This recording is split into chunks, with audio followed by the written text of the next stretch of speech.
On the 14th of December, I was able to fly very cheaply using the Japanese airline called Peach to the most southern part of Japan, the islands of Okinawa. I met up with my good friends Yasu and his lovely wife Sayo, who had travelled down from Yokohama, which is just south of Tokyo. We first went to the large aquarium in the north of the main island, where we got to see the amazing whale sharks, jinbei-zame in Japanese, and the beautiful manta rays. We also ate some of the very popular food from Okinawa, like blue seal ice cream, taco rice, and Pablo's cheese tart, which was Sayo's recommendation, all of which were really good. For dinner, we wanted to try some of the more traditional Okinawan food, and were lucky to find at the restaurant some traditional music as well.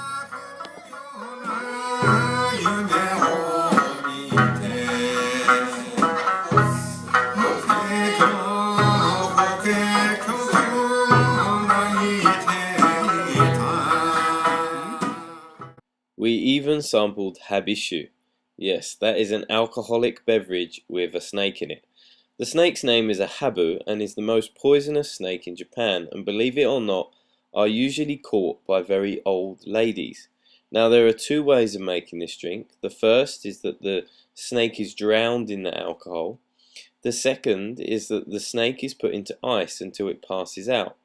It is then gutted, bled and stitched back up and put into the alcohol. Now when the snake wakes up, it's very aggressive, opening its mouth and making that striking image. It then dies very quickly. Apparently this is preferred as the alcohol itself doesn't smell so bad. Now, the snake itself apparently can mate for up to 26 hours, so there is a common belief that if men drink this drink, their, well, certain skills are improved. Enough said. We also went to a fish market on Kokusai Dori, where we got to see some more very colourful fish, and despite what you might think, some were very much still alive.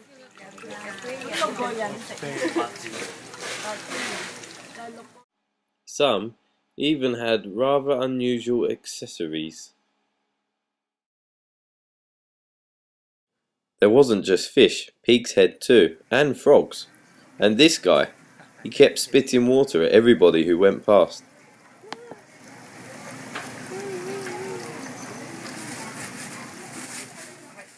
I made my way back to the hotel, which cost me about 1,000 yen a night, which is around £6. It was a great place and I made a lot of friends. I'll leave a link to this place below the video on the blog. Another place that we visited was Shuri Castle, which really shows a mixture of both Japanese and Chinese culture. This is something that is very common on the islands of Okinawa.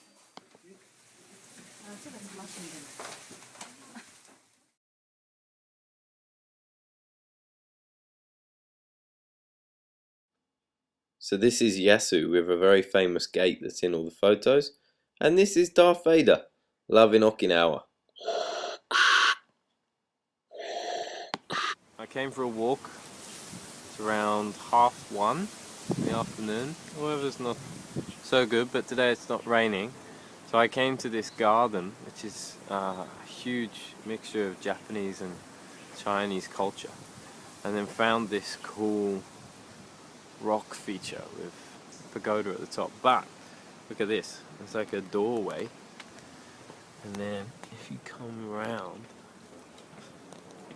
there's a cave which I'm gonna go into, and I can't see a thing, and it's kind of creepy. Oh, I just got dripped on, and I could go to the light, but I'm not, because that's the way out. Or I've just seen cobwebs. That's freaked me out in a big way. Could be snakes, could be homeless people, could be people ready to kill me. Could be a good, oh, there's another cobweb. Wow, look at that, that's freaky as hell. Okay, I'm now going to go this way and back out. Oh, that's like a crevice. Okay, I'm out.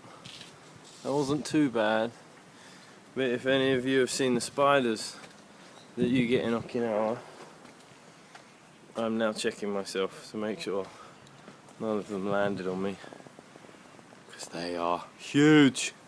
Okay, thank you for coming with me on that little venture. I'm going to go up to the pagoda.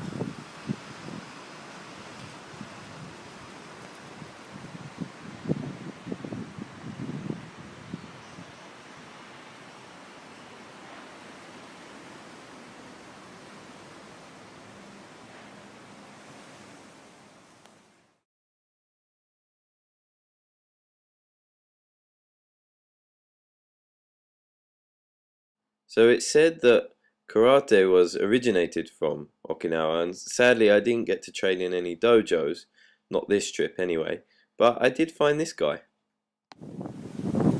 So just to give you an idea of the weather, there is a typhoon, I think, going towards Taiwan, I think. So let me just give you an idea of the winds. There you go. I keep having to try and catch my sunglasses as they fly through the air. Oh, Christ. Pretty damn windy. You can see the waves are pretty choppy too.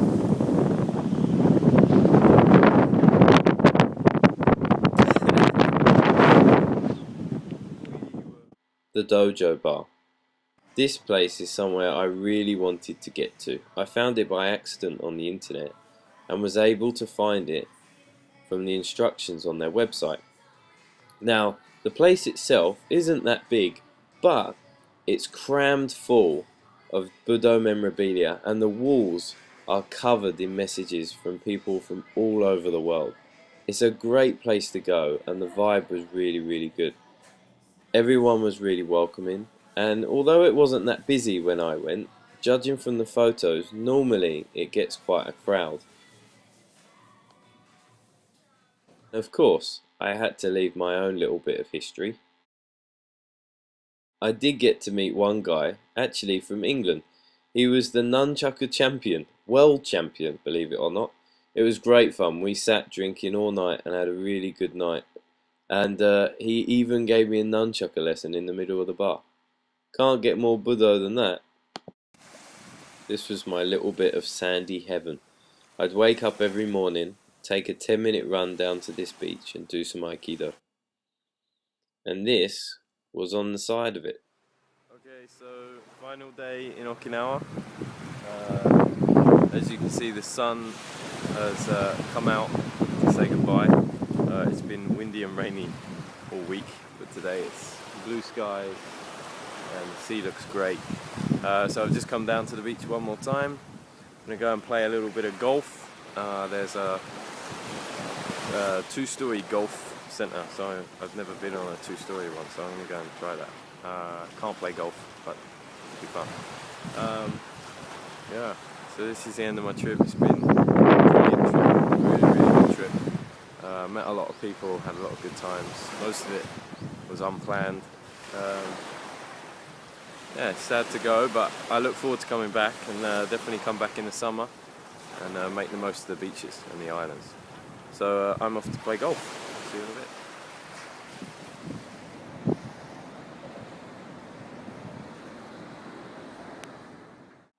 This place was a great find. It was about maybe a 10-minute walk from the beach, and for less than £10 I got a club and unlimited balls for 90 minutes. It was a great way to spend the afternoon, especially with the sun blazing. So normally people go to Okinawa in the summer, so I was a little bit nervous about going in December, but I have to admit I loved every minute of it, and I would love to go back to Okinawa as soon as possible. I highly recommend it to anybody. Please excuse the terrible hair. I've just woken up. So, I had a great time in Okinawa. But my flight got delayed. Um, it was meant to take off at 7:30, and instead it took off at 8:30. Sorry, 8:25. Because of this, I missed the fast train back from the airport to Osaka. So I had to take the next best thing, which is one of the rapid trains. Um, I think that was slightly slower than normal, which meant I missed all my uh, changes of trains. So I got stuck in Osaka. Uh, I spent I spent an hour in a fast food restaurant and had some pasta for dinner. That was my dinner at midnight. Um, and I spent 3 hours in a 24-hour McDonald's, which kicked me out at 4 because they were closing. So I'm not quite sure they totally understand the idea of 24 hours. Um, and then an hour outside of the station in the freezing cold because there was nowhere else to go because everything was shut. Then finally got my train home. But, excuse me, got the train at 5 o'clock. Arrived back at my house around 6. Marched up the hill, emptied my bag, threw my dogie in my bag, didn't sit down, literally straight back out the door, back on the train to Nara. Just over an hour on that train, or 2 trains, and trained for 2 hours. I had lunch with my sensei, Sakamoto sensei. Said goodbye to him. Got the train back, fell asleep on the train. And then sat in my house until 2, awake, couldn't sleep, and then finally fell asleep. It's now about 11:45. I've just woken up, and now I'm just making some couscous. So yeah, that was my crazy adventure after getting back from Okinawa. A lot of no sleep. And now my house is freezing cold. I don't know. You can't really see. When I breathe, it goes all smoky. Yeah, so that's my crazy little story. Good trip, and now I'm gonna go back to sleep after my couscous and wake up and work. Oh, and then go and see the new Star Wars movie. Very excited. Okay, going back to bed. See you later. Bye bye.